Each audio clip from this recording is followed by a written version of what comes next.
Hello, everybody. Hey, how are you? We have a great house. My name is Todd Felderstein. I'm your host and the founder of Smartphone Theater, and I'm thrilled with our audience. We have a really big audience, both in our smartphone theater world and in our YouTube world, in our live streaming world. So this is absolutely fantastic. Thank you guys for joining us. This is actually our very first show of 2022. So I hope it finds you well and safe and healthy. And again, thank you for joining us. A tiny little bit of housekeeping, and that is if you haven't been to our site, please do go to smartphonetheater.com. You'll find all sorts of info on our previous shows. Believe it or not, this is our third season. It's crazy. We started in March of 2020, and we keep going. That first year, we actually did 47 plays, 47 Fridays, live Fridays. It's has dialed back a little bit, but we are committed to continue to keep bringing you original works, both interviews, plays, and tonight we have poetry with a really incredible lineup. On the website itself, there's a little button there to support us. So if you feel so moved, please go onto the website and support the platform. That would be wonderful. We would all love it. All right. So for tonight, we have a wonderful lineup. Afterwards, this is going to take us to about, Pacific time. It's going to take us to about 6:15. At the end, all of our poets are going to jump on, and we're going to do a talk back for a little bit. We'll do a little bit of a Q&A. So please stick around. And if you're in the YouTube world, you could type in your question, and I'll do my best to get to it and ask our poets those questions. If you're in our Smartphone Theater Zoom world, then you can actually raise your hand, or I will activate the chat as well, and you could type something into the chat, but not until afterwards. Okay, so that's it. So without further ado, let me introduce our poets tonight. First up is Devin O'Brien, and then, hello, Devin, and then David Selby. Hi, David. Buffy Shutt.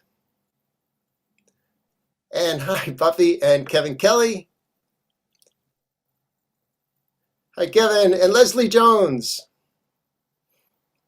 Great. Hello, Leslie and Elaine Madsen. Great. And hi, Elaine. Michael Cavanaugh. Fantastic. And Don Norman. Hello, Don.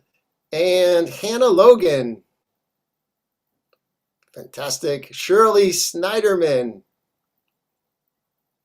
Hi, Shirley. And Mr. Smokey Miles. There we go. Hello, Smokey. And David Andrews.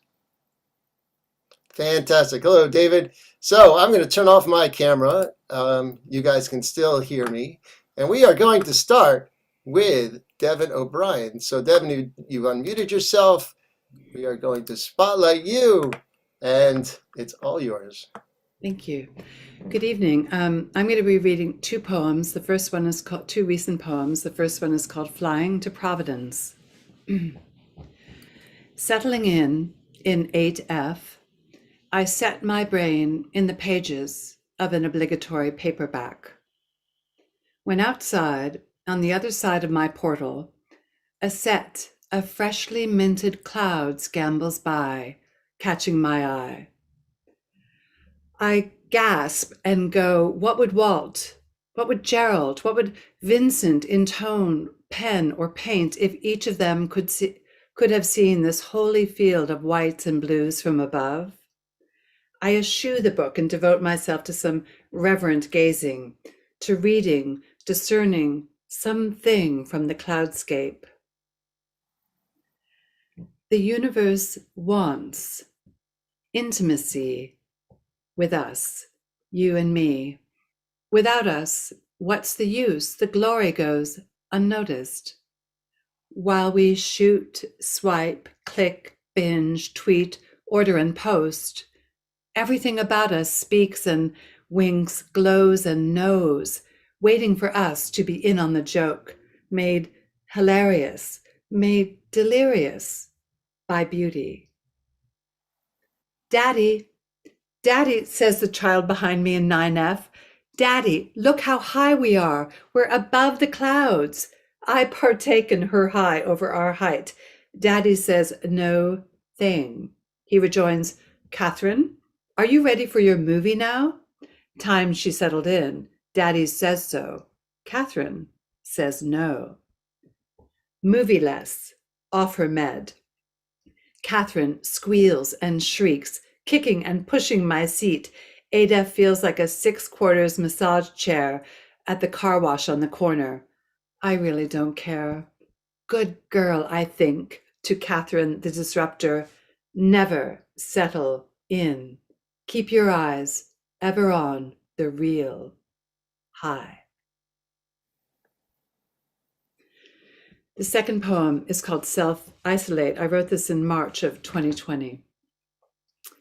Self-isolate. Reading about COVID-19, I'm seeing this term, liking this term.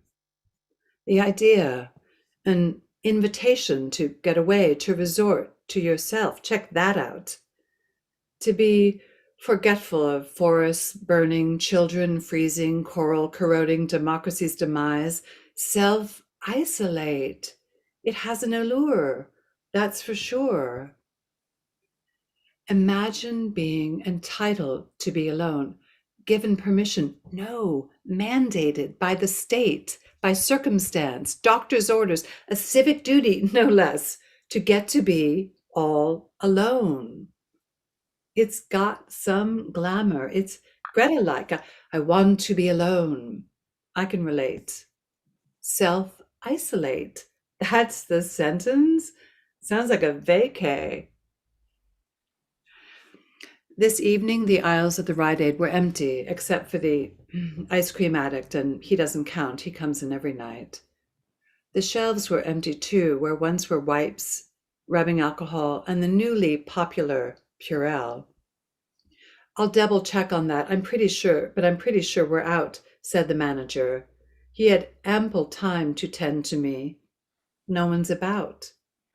Beverly at 5 was a fine, unimpeded ride.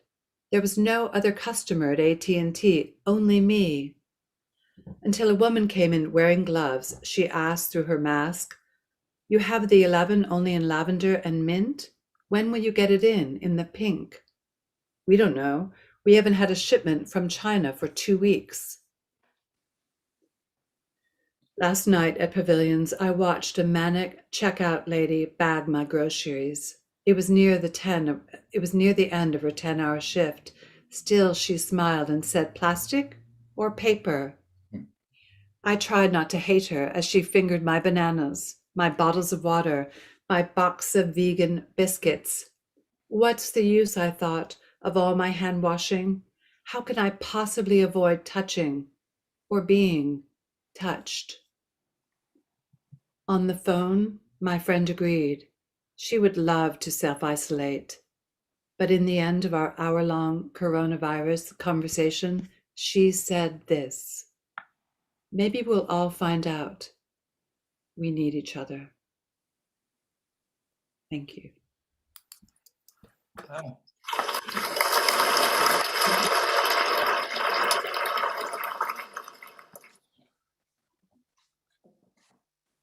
Hello, everybody. Yes, that's. I have a few poems. Some of them are old, as I am. Anyway, the first is Happenstance. The course of a life is a road of happenstance, with no destination, a burr riding on the pant leg, dropped and left to sprout, with no knowledge of where you came, where you are to go, a drifter, an orphan, lonely. No matter how deep you prospect for answers, time passes like in an old bookstore, and somehow you grow enlarged from a child's wants that were lost and cannot be returned. With lips to play the trombone, you cannot be a drummer boy. Walk the queen down the aisle if you are an awkward boy. You stumble into acting because you look like you could. Be ordained a minister because you sound like you could. A wanderer picking at life, a hungry man in a trash can, knowing there is no going back. Either riding on or getting off. So you cast the dice, knowing the road does not stop. It only bids farewell.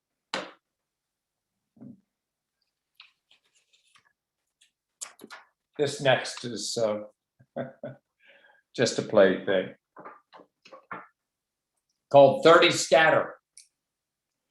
Do you remember when we were small, this crazy rhyme I now recall? Dirty Lil, set upon a windowsill, never wash, never will, put ding, dirty Lil. Do you remember summer cries, seeing bats and fireflies, kick the can in the street, twilight games of hide and seek? Do you remember? Ah, sure you can, when we were only 10, 1 potato, 2 potato, 3 potato more, 4 potato, 5 potato, 6 potato more. Eeny, meeny, miny, mo. That's how the sayings go. Ready or not, you shall be caught. I know you haven't forgot. If you think you've heard enough, oh, but one more to strut my stuff. Are you the kid who told the kid that I'm the kid who hit the kid around the corner? If you're not the kid who told the kid that I'm the kid who hit the kid around the corner, who is the kid who told the kid that I'm the kid who hit the kid around the corner? Hey, kid. And one quickie. Regrets. Regrets are things wished unsaid, a few careless words, now bits of stale bread for worm-hungry birds. Regrets are things left undone, some lessons ignored for a day of fun, though may be restored. If one moves ahead, the lesson can be an old book, not read, opens easily. Regrets grow deeper, still relived, bathe them as the reaper, whatever they gave. Let all others be so many lost bets, with never to love, the truest regret. Thank you all.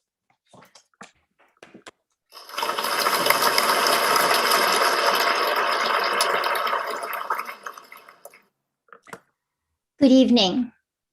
I'm going to read 2 poems. When we decided everyone should wear a bit of purple, I thought this poem might be a good fit. The artist paints everything purple, after William Carlos Williams. I have cut the plums. Purply flesh waits in a large bowl. I bring their stones to boil, stirring occasionally. Let them cool, then simmer 4 more times. Spoon us out. I will be in the jar. I left the recipe on the counter. Forgive me for scorching the bottom of the pan.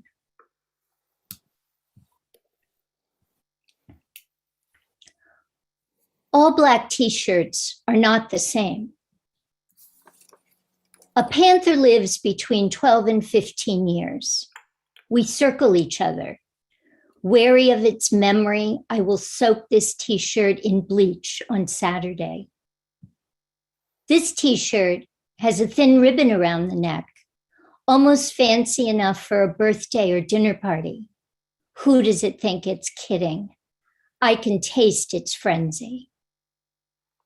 The turtleneck asks for me. I push past it. It's not a real t-shirt. This one shouts at me, tells me the weather. The breast pocket full of to-do lists, the last 10 pounds. I wear it 3 out of 4 mornings. This t-shirt has followed me around for years, rounds up my kids, and lays them on the bed beside me. This one pops my breasts, a business sandwich. I hold my breath in it. I should hand wash it. This t-shirt is the night. Sex stained, I shake it, sign the papers in it, drowned it in wine. Still no answer. This one smells like my best friend. I rub it behind my ear, on my left wrist, hang it back up. It stays home. This one is misshapen, boxed up, unboxed, rehung. I parade it. It got me fired. This t-shirt slapped a guy once and moved me to the front of the line. This one I wore to pick out my mother's casket. Thank you.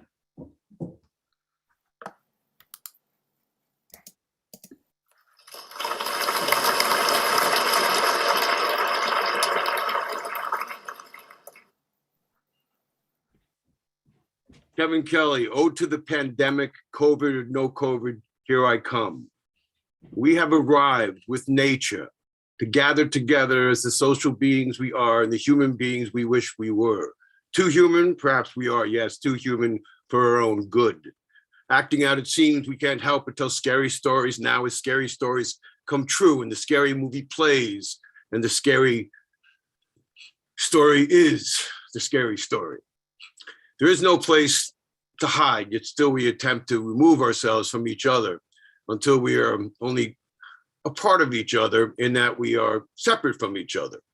And for good reason, I suppose. I'm told I am to stand 6 feet away from you, to cover the panic attack behind these beady eyes and this bank robber mask.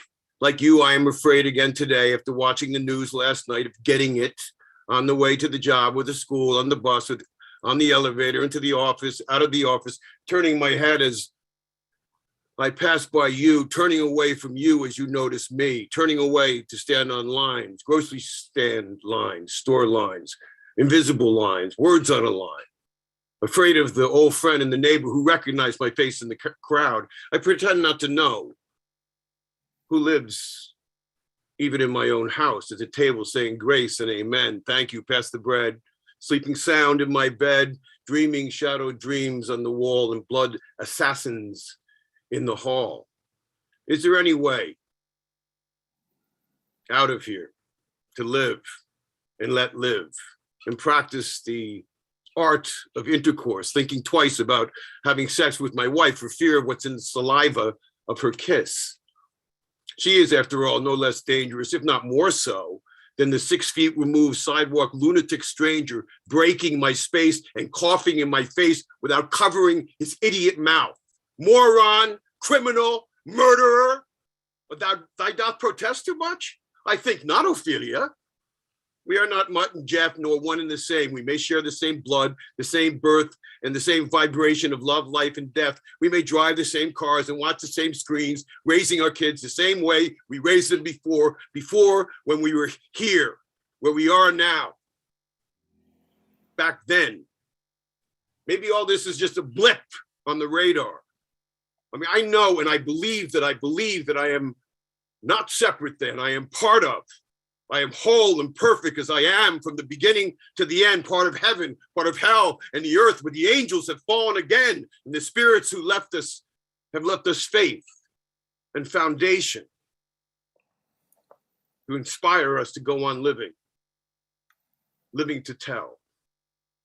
I cannot deny that I am like you, wholly inadequate, addicted to my addictions, and seemingly alone, terribly alone. I can't deny the glaciers are melting and polar bears are starving as they swim upstream, melting away down under the ice turned to killing waters. Life has been altered in my time like never before, but not before the lifetime of time and the history of wars and plagues and droughts and fires and floods and black holes and the asteroids who arrived without warning in those good old dinosaur times.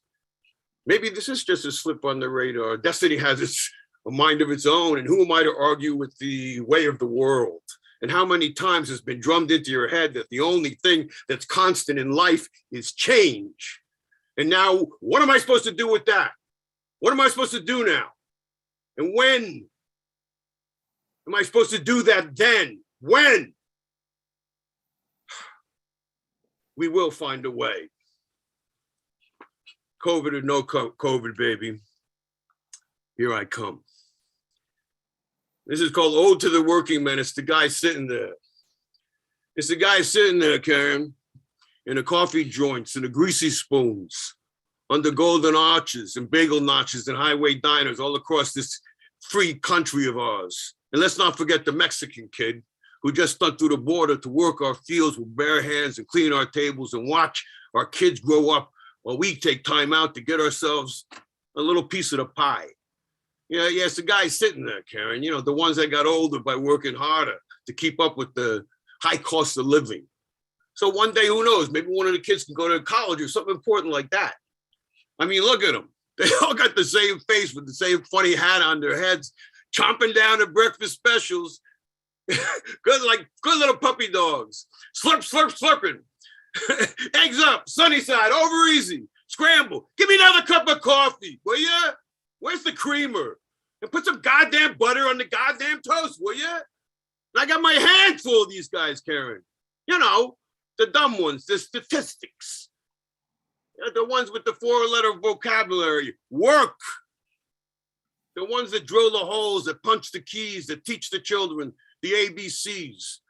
They climb those telephone poles. They milk those cows. They sweep those streets. Pump, circulate, bang that blood into our veins to reach the heart of this sick nation. And then come home at the end of the day to take out what you made and lay it on the kitchen table for the loving wife who I swear is a saint, though she swears like a sailor.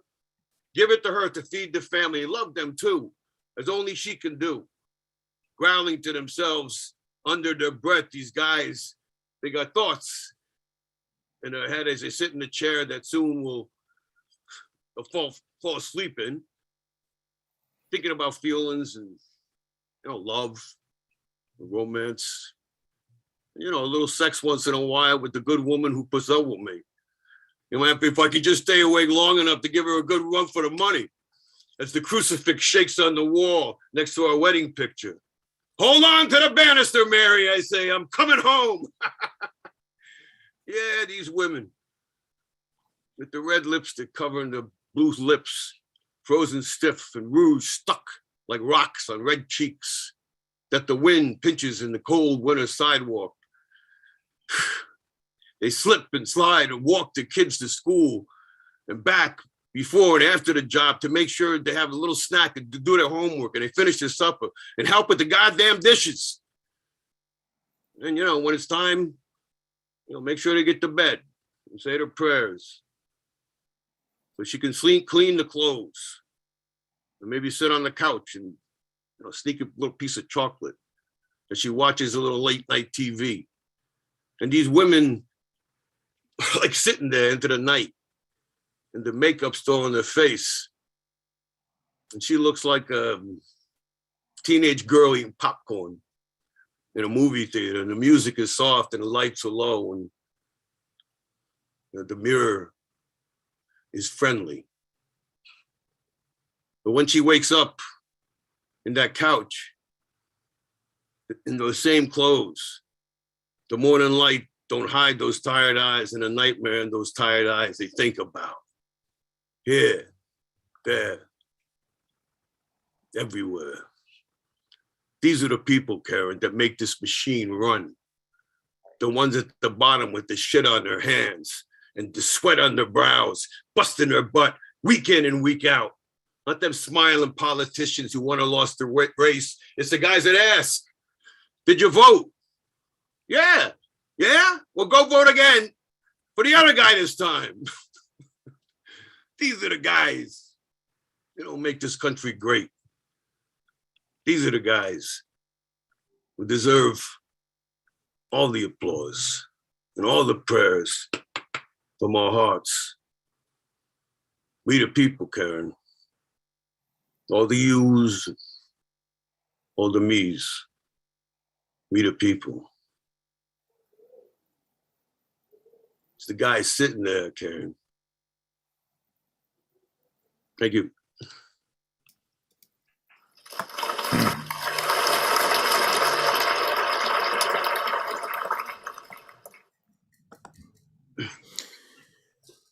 Happy 2022.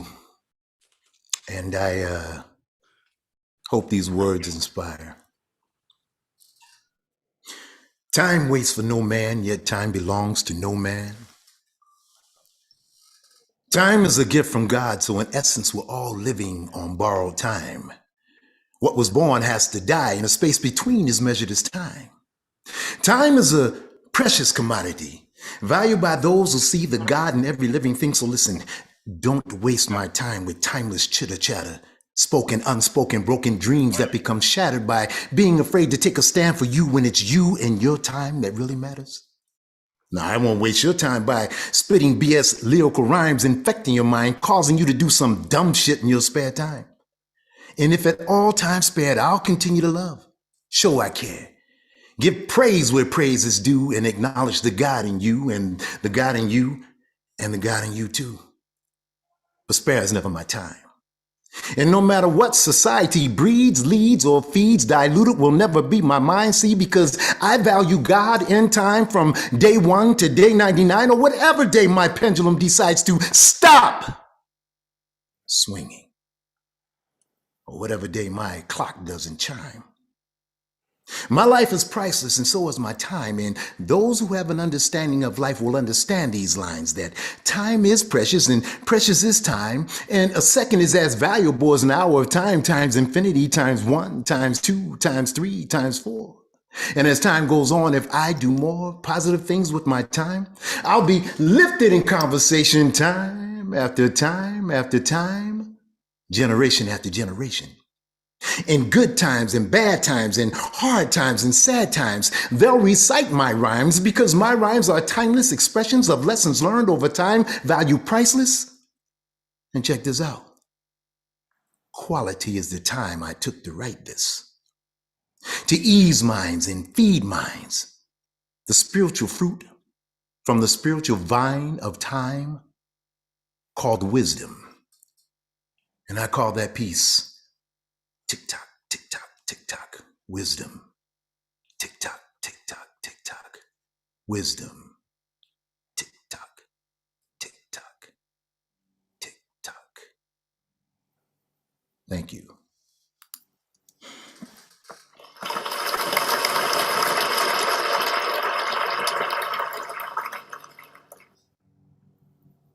Hello, I'm Elaine Karstens, and I'm going to read 2 poems.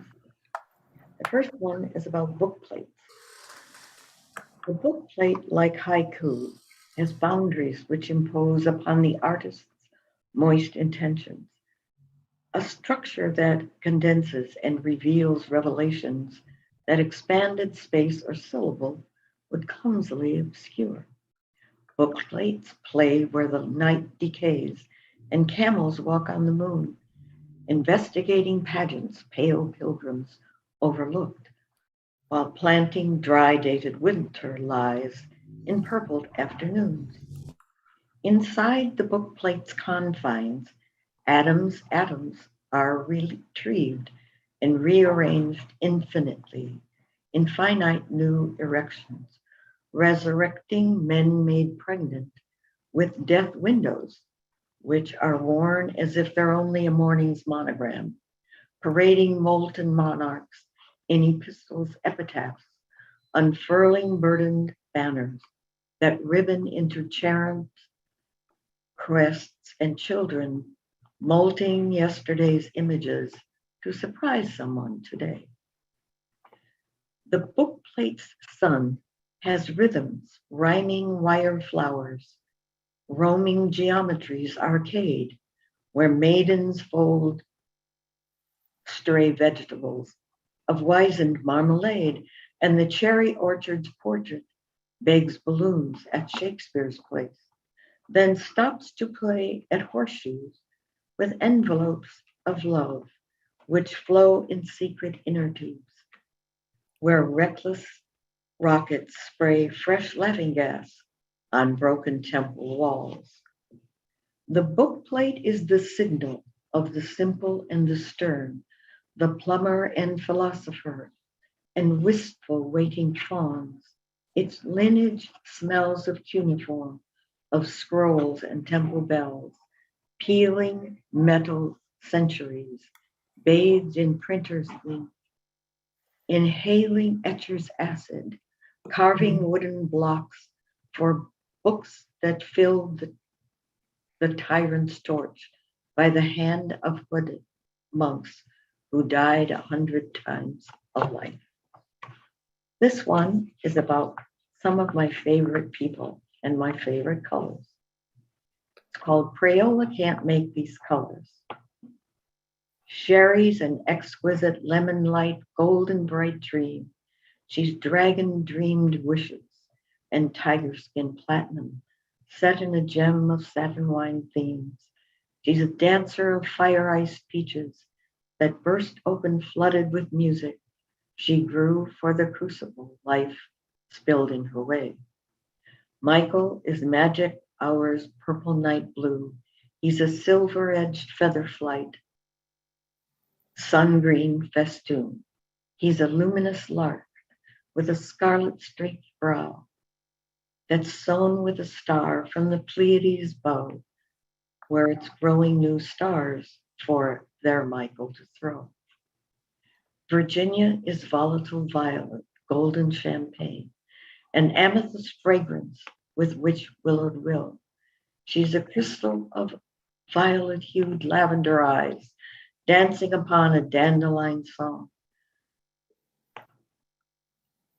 The mistress of magic's indelible sign, an indigo innocent, incandescently time. Gina is pink, she's white, and she's full of sweet dreams and giggles that squeak and roll down my cheek. She's an apple ripe red that briefly was darkened till she redirected and now is ablaze with the coral and gold of joyful intention. Christian is steel and cobalt blue. He's a mystery writing a song in silvery language only he knows. He's history's nephew. He's newly etched off. He's a mirror of honor that sits over there on the branch of a tomorrow he's grown for himself. Thank you.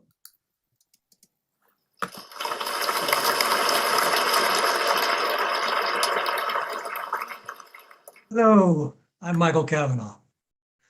The piece I'm going to read tonight is called They Mean a Lot to Me. What is it that has great meaning for me? What is it that I think about a lot? Is it persons? Is it places or things? If it is persons, is it family? If so, for me, family has great meaning and great memories to boot. One of which is my Kathy, Patty, Johnny, Ellie, Mary, Dan. You add Margie, Sheila, we're gonna have a big old band. We're gonna rock out all night long, and maybe even Mom will sing our song. 6 days upon the road, I'm gonna see my people tonight. 6 days upon the road, I'm gonna see my people tonight. Ba-doo-doo-doo-doo. So there you have it. That's my original, the first family of mine. Siblings a bunch. I, the oldest of 9. And we did rock out all night long. many a night, all night long. But what about, is there a current updated family? You bet there is. One I'm very lucky to have, and even luckier that they have me. The wonderful, beautiful, and smarter than I, Ms. Martha Lambert, who said yes, and who still makes my heart sigh. And the offspring named Aaron. Beautiful girl, now beautiful woman, who calls me Padre, just because she can. And the next generation, a young man named Dean, who says, I love you, Grandpa. And I do believe he does mean, I love you, Grandpa. So there are my families, or at least two of the three. And they do have meaning, great meaning for me. Wait, 3 families, you say? What can the third be? I see the first 2, but the third I don't see. And I say to you, each and every one of you, welcome to my family where you've always been, as I've always been in your family. We as unseparated kin. Unseparated kin, an unusual phrase. Related to another phrase, lingering in the haze, one with 3 words, very often forgotten. Good Lord, could it be the one family, the family of man? Yes, my dear siblings, tens, hundreds, thousands, millions, billions of you all, we are all one big family. And if we want to continue to rock out all night long, we're going to have to start singing a different song. We're going to have to admit that here and there, we've been wrong. And we're going to have to buckle down, show that we are strong. But what can I do, you say? I'm only one. And I remind you and myself what we are and always have been and always will be, an integral part of the one family, the family of man. So let's make a choice here and now to do a little bit better. And perhaps this could be how. Pilfering from an earlier piece I penned, I offer this idea. Be nice today. Be nice today. Be nice today, today. Be nice today. And tomorrow. Thank you.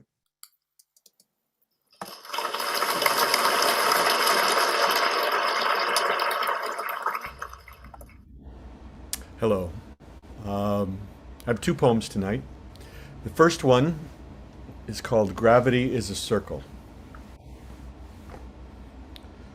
Gravity is not only for galaxies and stars in their slow circular descent, like marbles in a drain, not only for worlds and cold stone, slow dancing into seeming stillness, not only for death, which begins calling all things from the moment of creation, exerting destiny without exception, so that living and dying are synonymous. Can you feel it now, gravity, in the way your foot falls to the earth with each new step, or in the way your eyes find it easier to close? And also, in the way your heart beats faster when you descry a voice on the wind or catch the scent of the night rain. I know that gravity entreats upwards as forcefully as it drives down, because I have felt the pull of a single human imagination. And I, irresistibly drawn in, like Pandora, like Eve, drawn in by you, dear artist. For what else should I call one so generous with her vulnerabilities and oceanic in her curiosities? Artist. Drawn in by the promise of divinity. How shall I inscribe the falling into the sun inevitability of our brief moment? How I have burned to withdraw my own masks, how I have cascaded into the boundless question, learning the satisfying taste of never-ending hunger and the quiet strength of the unknown. We find ourselves once again pulled into the massive center where even light is too heavy to shine. And our human heart is pressed like a collapsing sun. Once again, we are drawn through the veil, contracting in preparation for the next great leap, a prelude to the inexorable dance.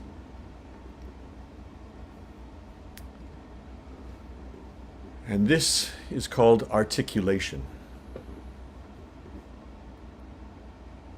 Your body is the poet's voice, the painter's brush, the musician's instrument. Your body sings of all your tongue is too clumsy to share, of passionate subtlety, of the darkness of the well, of bridled desire, and the vast freedom of living one more day. Your body articulates the unconstructed self, naked as a flame, straining to penetrate, aching to personify revelation.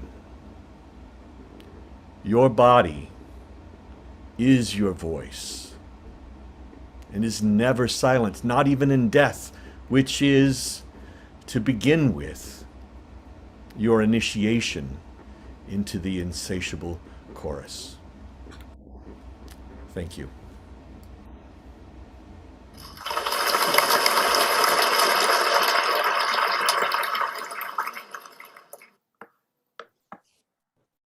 Re-mommying the tiny monster. Supposed to love myself. Reparent my inner kid, the scowling little me, this growling tiny monster. Give her something stuffed, I suppose. Bear, platypus, hedgehog, something. A soft, soothing playmate for her to devour? I've no idea, actually. Be soft and gentle, I guess, till she calms. Hug her, this wee she-beast. Comfort and care for this squishy, monstrous, unpredictable force with her still chubby arms, tight fists, no tired or gray parts. So many years belated, I'm tasked with, so I'm told, snuggling, swaddling, cooing. I hear you. I see you. I love you. Should listen when the she, that is the smaller me, screams, "It's not fair. I hate you. I hate everyone. I want to die. Nobody listened." I am to say, good mommy that I am, all the right things. My mission to quell mighty mini me's shitstorm of rage. Supposed to have answers for my tiny self who found a way through so many years back. Be to her a to the moon and back kind of loving, fully present, baby Bjorn wearing, skin on skin, vegan home cooking. Did you have a bad dream? Waldorf believing, never sweat in yoga class. Let's talk about it. Cozy co-sleeping. I'm never leaving. I'm always here for you. Always do over. I'll do it right this time. Mother earthly perfect, mommiest of mommies. But grown me, this me screams, it's not fair. I hate me. I hate everyone. I'm not listening. And in moments thinks too, I want to die. And I suck at this. And why the fuck is this my job? And then I see her again, that damn little fighter who kicks her own sandcastles, claws my face when we snuggle, and I hear her through the wall threatening the babysitter as I, her unbroken, but still broken, unmother, downward dogs with thighs jiggling, zooms in sharp tones with an ungrateful employer, holds my finger above the key that will send a regrettable email. Words little she no doubt began writing in crayon years ago. And despite it all, that pint-sized, savage, smashing toys, wreaking havoc, breaks my heart because she's still so damn lovable. So I relent, decide to tell the wee she, the puff-cheeked brute, her fight is over. That I'll take it from here. That though she kicks, claws, screams, threatens, she deserves that fucking bear, is worth a whole stuffed animal zoo. Bowing down to her monumental courage, and this now me, who beyond appropriate age and despite barren womb, carried and birthed a tiny fierce ball of still needs love madness. This at the moment, patchwork, frayed, grayed at the temples, warped and worn out, musty mama will rally what strength she has left to save that poor sitter from an untimely death.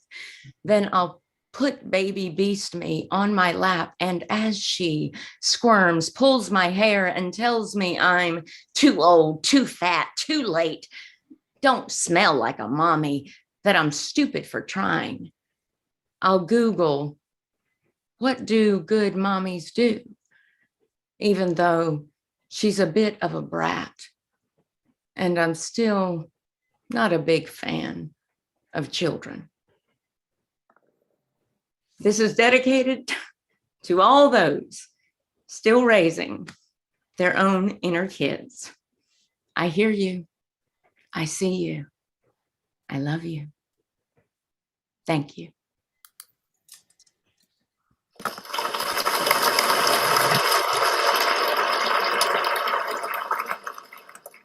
Hi, everyone. This is Shirley Sniderman. I'm going to be reading 2 poems tonight. The first one is called Searching for Neshama. It seems to me I've misplaced my soul. I no longer feel as if I were whole. Mentally wandering from place to place, looking for comfort, seeking a moment of grace. Where do I belong at this stage of my life? And what is my purpose besides mother and wife? To whom do I alone own my allegiance, my grit? When do I stand alone, unafraid and with wit? Is my neshama playing with my psyche, my mind? Perhaps waiting for me to discover and find that my soul hasn't wavered, but lying in rest, waiting for me to show up and to do. Is this a test? What is God expecting of me? Or better yet, what am I expecting of me to get? Perhaps I'm doing just as I'm supposed to do, constantly seeking a direction that's new.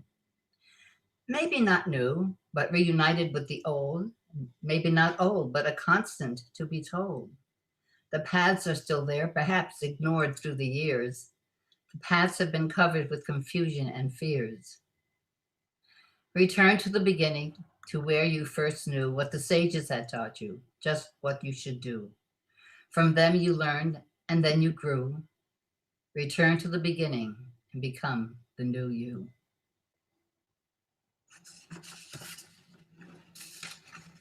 My other piece is called Still Standing. Standing on the threshold of tomorrow, with the knowledge of yesterday, seeking my place in today. Standing on the edge of the unknown, with the memories of those who have gone before me, wanting to be part of the here and now. Standing alone in the rim of expectation with the collection of what was, yearning for new stories to tell. Standing and crying with joy of what is to come, and laughing at the foolishness of my youth. But truth be told, I wouldn't change too much. Wait. Standing with the outrage at the carnage of wars, I recall the horrors of other generations, only to witness it again and again. Standing with trepidation of the evil man can and will do, for I have lived knowing the fear and anguish of the past. Is it too much to want peace and civility now? Standing with the fear that we won't learn as we see history repeat and repeat itself? Can we even think about change? And yet, standing with the faintest glimmer of hope from a light at the end of the chaos, could it be that somebody has lit a torch? Standing with strong foothold on the future as I watch today's youth look towards their tomorrow with clarity and promising direction? Standing with the belief that the good will prevail, for I have known and seen the heroes of the years gone by. And the goal is to follow in their footsteps, follow their dreams. So I will still be standing. Thank you.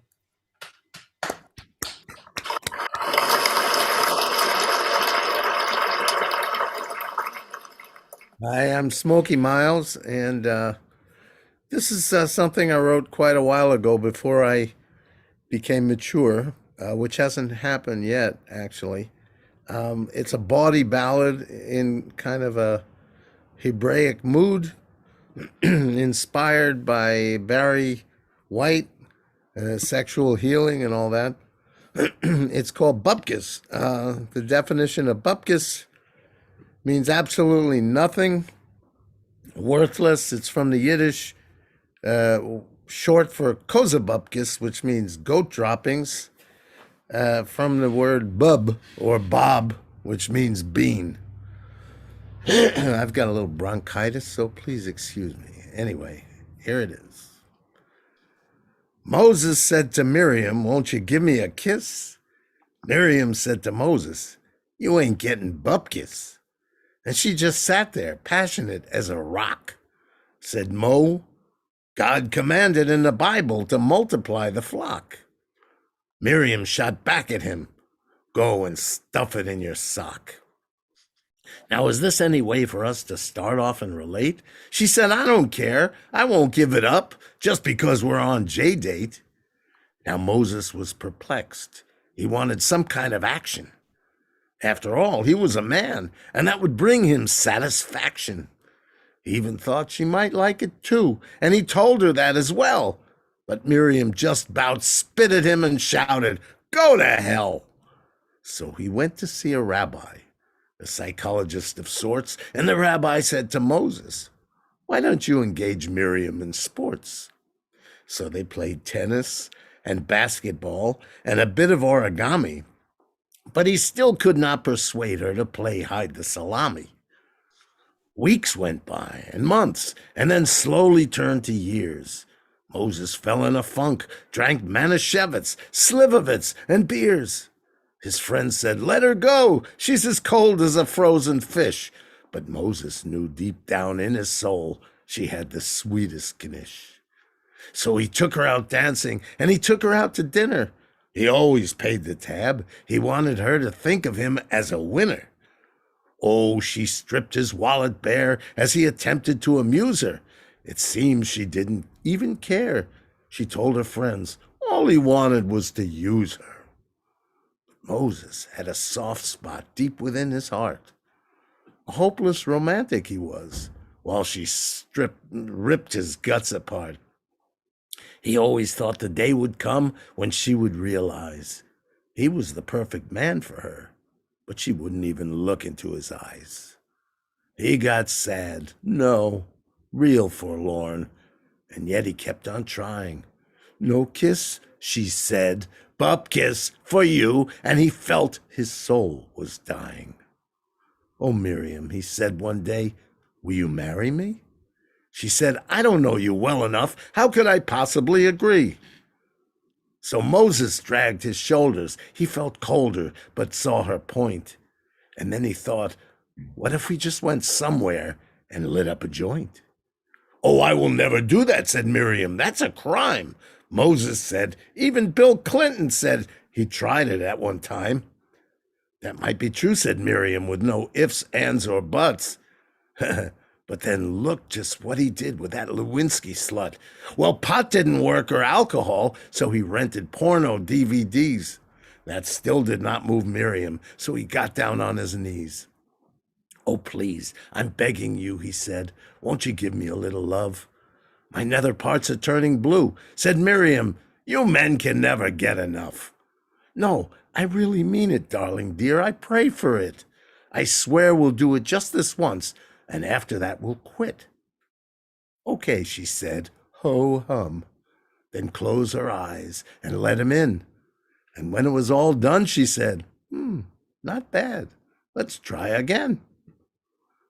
A bit better it was this time, said Miriam with a smirk. I didn't know you'd be so good at that. You always struck me as a jerk.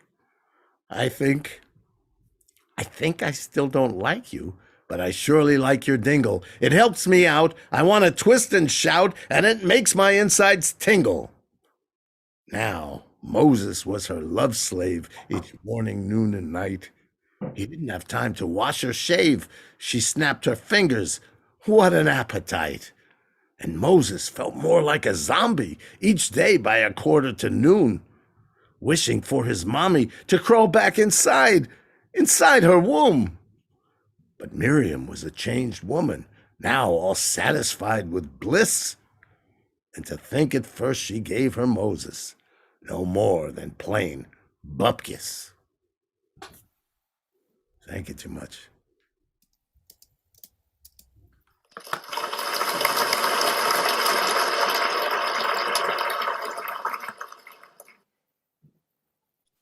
Good evening.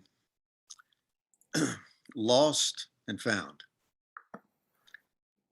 Waited, sitting frozen by a window. The snow driven by the howling wind northwest. The trees whipped into submission. And the world cloaked in a gray blanket of sky that gives neither warmth nor respite from the parsing mind. Suddenly the sun splits the sky asunder, a king on its throne, vanquishing the roaring wind as invisibly as its arrival, and unveiling a painting, cobalt blue. The snow now falls in its gentle randomness, swirling in dance with gravity, the fragile ease of two lovers' first kiss. Ineptly seizing a singular flake in its dervish descent, the dividing mind, immediately lost in chaotic splendor, cannot possess nor survive the brilliance. Diamonds now littering the hillside. Exhausted, the many have become one. And in this moment, adrift in wonder of the river of life. I don't mind.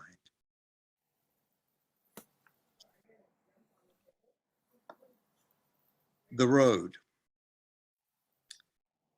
At the edge of a field, I stopped.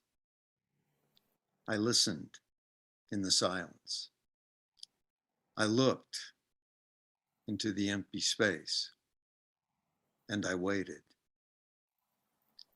Then I turned my face to the warmth of the sun and continued on down the road. Thank you.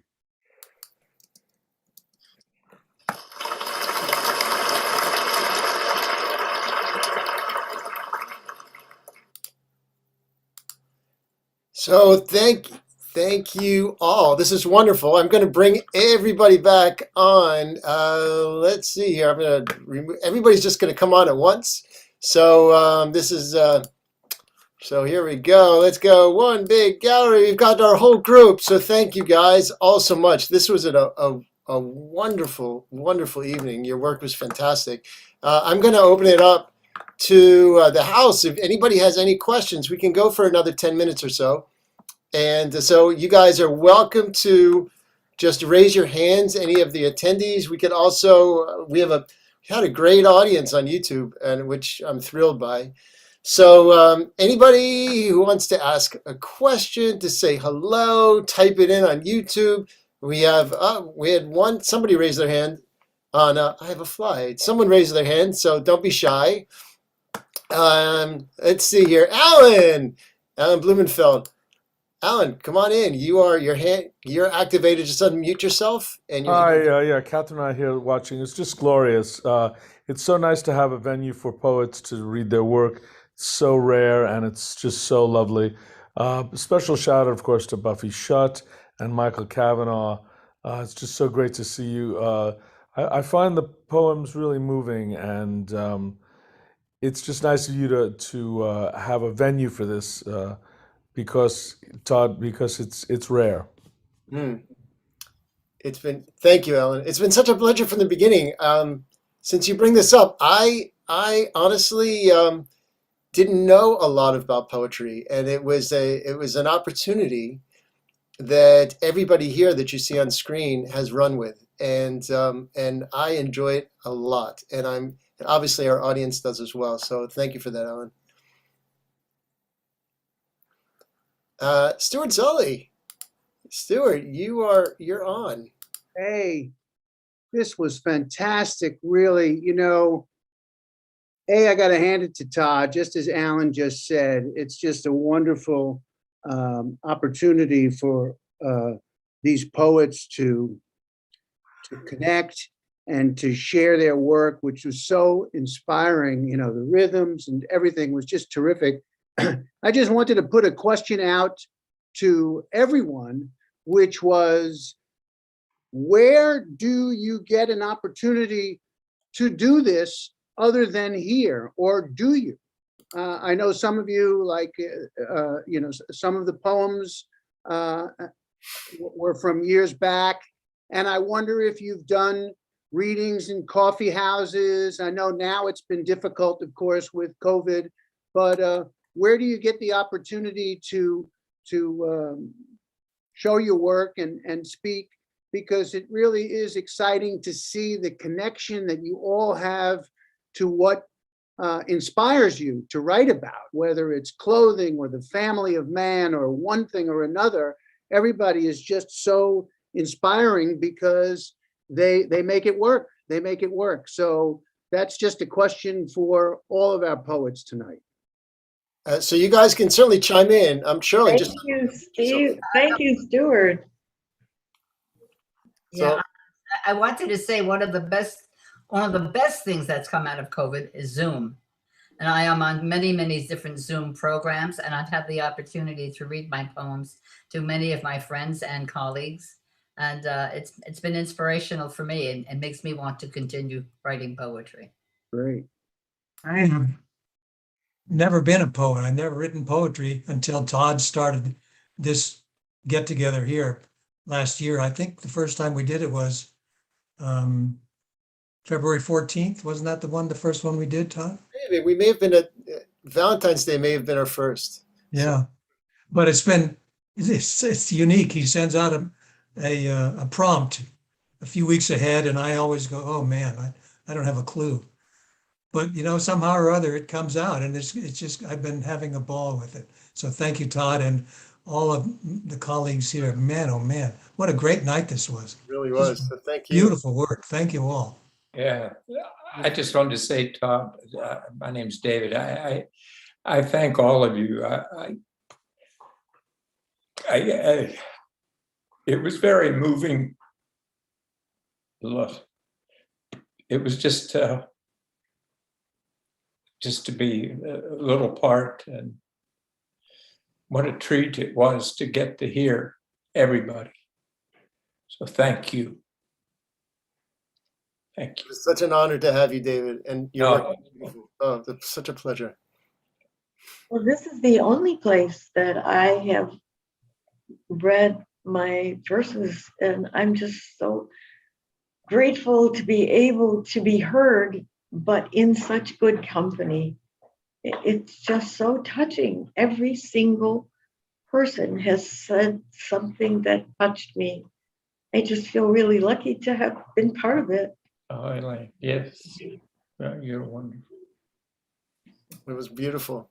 I want to say, to echo what so many people are saying, is thank you, Todd, for this platform for us. For myself, I'm a closet writer. I mean, a closet poet. And I write poems, but don't often get to share them. I mean, I think some of the first poems I shared here were maybe 20 years old. These are more recent, but I am a closet poet. And so it is lucky for us to have this community created by Todd, and this platform created by Todd, and this opportunity created by Todd. So I'm very grateful and happy to be a part of this. Thank you. Thank you for coming out. Yes, thank you, everybody. And I have to tell you, you guys are all very inspirational. I have a lunch tomorrow where you're supposed to bring your own poem, and I do not write poetry, but my God, you are inspiring. Everybody is so inspiring. I feel like I should just go and hide and write something and then probably never read it out loud because. Yes, you will. Yes. You have a you're poem so in you. intimidating. Everyone does. It's wonderful. Poetry is meant to be read out loud. Yeah. Tonight was remarkable. I just want to read a couple. Yes. Okay, so there's a couple people on YouTube. One says, great, now I'm in tears from this. Can relate to most of the poems read tonight. Kevin, Cindy June says, hello, Kevin. Rhonda Mullen says, answering a question, I got my start with magazines. Many rejections were published in magazine and newspapers in several states. I've given lectures on poetry to grade school kids. So that's how she got started. And then the chat, you were wonderful, and it was a thrill to hear. And I mean, just on and on. Yeah, it was beautiful. Lots of great comments. We had a wonderful house. So if no one has anything else, I am going to basically just say thank you, everybody. Thank you, poets. Thank you to our wonderful audience. This was really just a wonderful night. I'm so glad. The live stream is up. It's going to be up forever. So for those who want to watch it again and again, I mean, your pieces were just so moving. It was really quite fantastic. And remember, to our poets, I'm going to send you guys a link as soon as we sign off, which is going to be our quick rap party. And to everybody else out in the house, just so you know, we already have a couple more plays. They're on the books. We have Home Fire 6 by Joe Keys, believe it or not, number 6, which is another wonderfully written piece and acted. Joe Keys, directed by Peter Flood. And that will be sometime in February. And then we have another piece by Kieran Angelini called Anteroom, which is going to come up in the next month or two. So we have that. All right. And then I want to give a big shout out to my mom, who happens to be in the hospital. So get well soon. Lots of love. I feel better. And then to all you guys. I'll see you in 2 minutes. To our audience, thank you all very much. Okay. Thank you. Have a great night. All right.